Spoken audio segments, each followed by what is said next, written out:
So it's succeed or fail. Are you succeed and I'm fail, or the other way around? It's a good question. Anyway, we're very lucky to have Malachy here today because he is one of the key people responsible for both the Amazon Echo and the Juicero. And you can see how that was a perfect rationale for getting him on the stage to This is an incredibly polite audience. Yeah, it is. There's actually one for everybody. If you look under your seat. You get a Juicero and you get a Juicero. The Juicero, not the Echo. The problem is the packets are all expired. So, so Malachy has had a storied career in the tech business. He was at Apple for what, 10 years? Yeah. About. Yep. He left Apple and then invented the iPhone, which is a very weird thing to do. His team created the original iPhone. It was actually nothing like the thing that most of you probably have in your pockets. But Apple liked the name so much they bought it from you, right? I was acquired. The company was called Infogear. It was actually largely based in Israel, and the iPhone was our product, which was, if you can imagine what a smartphone would have been in 1997. Like it was actually a phone. It was actually a phone. It was wall. actually a desktop phone. It plugged in a wall. It had a browser, all those things. But yeah, we were acquired by Cisco in 2000. And then, yes. And then you were at Cisco for many years, where you saw a number of great successes and great failures. I mean, I think before we get to the Echo Juicero dynamic, I think this is a really interesting thing because you helped them acquire Linksys at a time when no one knew what Wi-Fi was. Correct. I mean, Wi-Fi was barely alive at the time. We were just really, 802.11b was successful. We were starting to think about 802.11g. And that was when really you started to see speeds that maybe could actually do something useful. At that same time, there was something called Home RF that did fail. That's right. When you guys were looking at all these, how did you pick a winner? Well, I think by then, I mean, really when I went shopping, I was really looking for a company that really we could build success on. And we looked for people that had done a pretty good job to start with. Everybody had a few $100 million in revenue or less.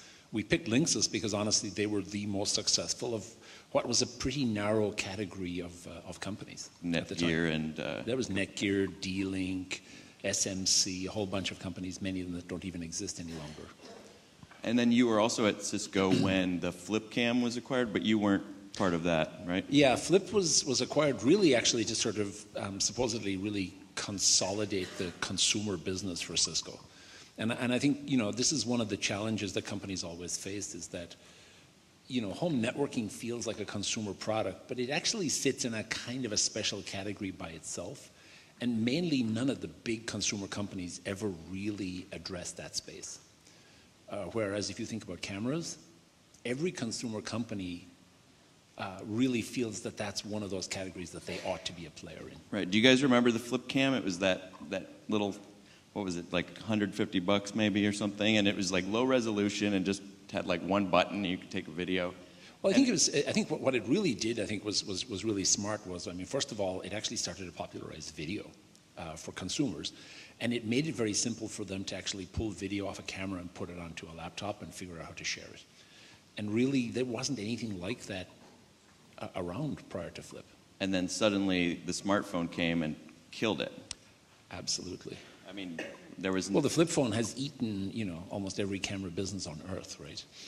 At this point. But the Flipcam was a write-off after 2 years or something, right? Pretty much, yeah. Pretty much. Yeah, so in fact, I think it was written off completely after 2 years.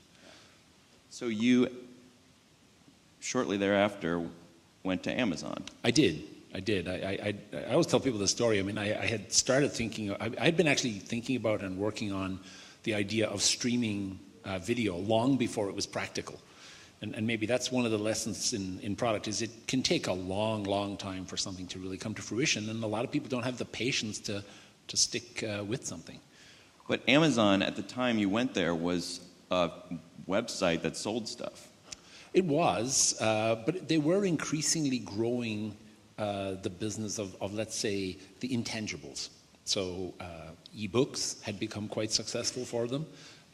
Video as a streaming or download service had started to evolve on the PC, but with obviously a lot of limitations on the PC. Partially just trying to keep codecs, up to date and stuff on PCs tends to be painful. So what was the pitch that either you made to them or they made to you to say, let's do this? Well, I had made a first failed pitch to them back in 2006. Again, Success and failure. Success and failure, right? And said, look, you've got this technology. Let's go figure out how to get it directly to consumers.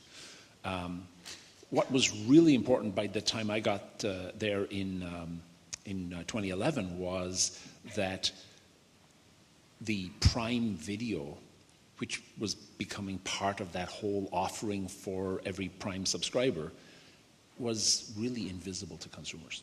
Netflix had really taken over the sort of the generic terminology almost, and they really wanted to bring what they had seen as being very, very successful in books, where if you bring something tangible to a consumer,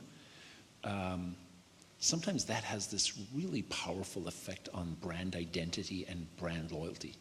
And so really, Fire TV and Fire TV Stick and all the following instantiations of that are really about increasing the awareness and visibility for Amazon customers of this wonderful benefit that you get with Prime Video. Certainly, and Amazon talks about it as a really good way to retain customers who buy a lot of stuff. So, in fact, that's why they operate it at a pretty tight margin, right? Because it's used as a way to acquire and retain customers. The golden term at Amazon is LTV, long-term value.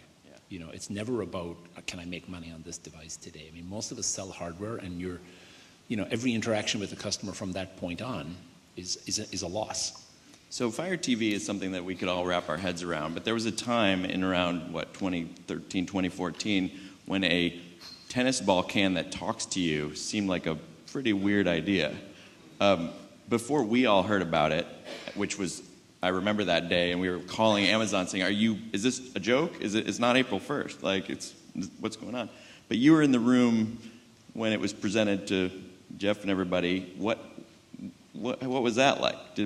Well, I think that Jeff had a sort of a very pure vision in terms of, one of the things that Jeff always thinks about is how do you reduce friction? How do you make it easier for people to interact with you as a company? And so, going to your laptop and typing something in, what's easier?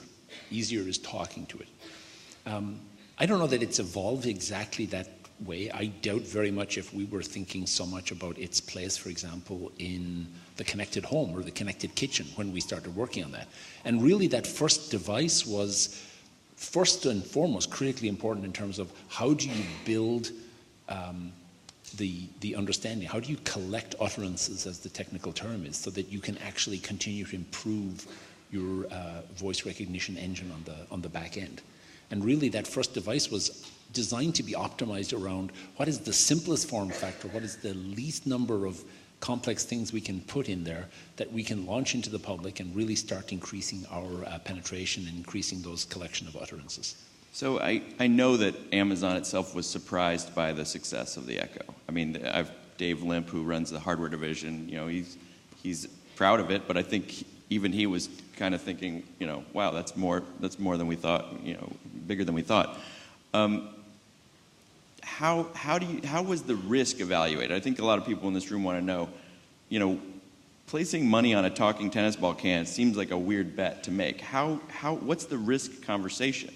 Well, the reality is we didn't take a lot of risk on it. We literally, we had one incredibly complex set of tooling to make the tennis ball can, which, let me tell you, is probably the most complicated tennis ball can ever made in history. And it doesn't even have tennis balls in it. It doesn't even have tennis balls. Although you can order tennis balls on it. Fair enough. But really, we had one of those really complex tools. And, we were completely limited for probably a year in our ability to actually ship that product. But none of us, I think, had really assumed that it would ever have had that kind of success early on. Partially because I think we were all very careful about thinking how good was voice recognition. Was it could it be great? I mean, voice recognition, Amazon really started with an amazing team under Greg Hart that actually developed all of that voice recognition system. But, the sort of path towards many products is it won't work, it won't work, it won't work, it won't work. Oh my God, it worked. And that's what voice recognition was like. So for a very long time, we sat around with a very poorly performing voice engine and thinking about how will it work when we get it into consumers' hands. And the samples themselves, the utterances or whatever that came back, that's what helped it achieve that level? Yeah, I mean, just practice with these things, right? That's basically how voice improves, right? Is the more you collect how people say words, the better you are. And Amazon started with a huge disadvantage to, for example, Google. Google has this massive search engine behind their voice products. So their ability, as you know, you don't really need to type in the words correctly or spell them correctly. You can really mess it up. And Google will, because it's based on a ranking system, will figure out what you want. When you work with a pure voice engine, you don't have that option. You've got to get the voice recognition absolutely correct. Google can translate it into something and then stick it in the search engine and it'll come back with the right thing. So I've heard people who do business with Amazon that they feel like the division they're talking to, it feels like a startup itself. And I know there's the two pizza theory, like at Amazon, where if a team has to take more than 2 pizzas to be fed, then they're too big. And you got to subdivide them. Of course, somebody's really pedantic when they say, but how big a pizza are you talking about? Exactly. Also, I had a pizza the other day, and I ate like 2/3 of it myself. So I don't know. But you're right. I mean, I think, a lot of people, you always hear of Lab 126, which was the Amazon facility down there. A lot of people believe that actually started out as an independent startup. It didn't, but it was maintained very, very independently inside Amazon. And Amazon does that, by the way, everywhere in the company. But do you, at the same time, feel the safety net of Amazon under you? I guess that's kind of my question. If it's startup-y, is there still a safety net? There is. I mean, it definitely feels like a startup in anything like that at Amazon, because Amazon's a famously frugal company. So it is not the kind of VCs who gave me $120 million to make a juicer. It's doled out very, very carefully to you at Amazon. So it feels more like a real startup in that regard, yes. So there you are. You've got the Fire TV and the Echo speaker, and you say, what the world really needs, though, is a machine that gives us all juice. Yeah? Where was the... Yes. When did... I mean... Well, we're all wondering why you left Amazon to make juice. Well, I wanted to do something different, and I grew up a farmer.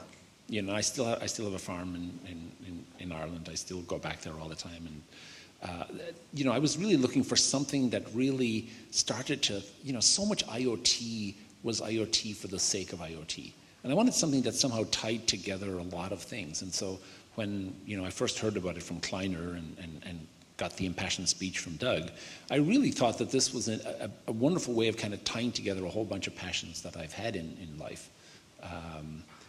And again, it's one of those things that I think we had a really, really great idea. I think we executed on a particular idea and a particular market that if I were to go back and redo it again, I would redo it. I don't think anybody questions the fact that the success of cold pressed juice is very evident. If you walk down any trendy street in America right now, there are 3 cold pressed juice shops selling $9 to $12 juices. Right, no question. But what I'm fascinated by is that the $120 million might actually have been the reason that this didn't work out. Well, I think we raised it on the premise that we were going to create a massive consumer brand. And I think one of the challenges we realized is that, we face some of the things that have bedeviled people like Blue Apron and everything else as well, is that the supply chain, the logistics, doesn't scale incredibly well yet in that particular space. And I know people like DoorDash that we saw here earlier today are going to, are really addressing that. I think it did force us into a place where we really went after a fully branded, fully consumer experience, which ended up with lots of money spent on Facebook, doing influence driven. And we should have, I think, probably stayed in the commercial space to start with. Yeah, that scenario makes a lot of sense to me because, we buy milk, we read the date on the milk.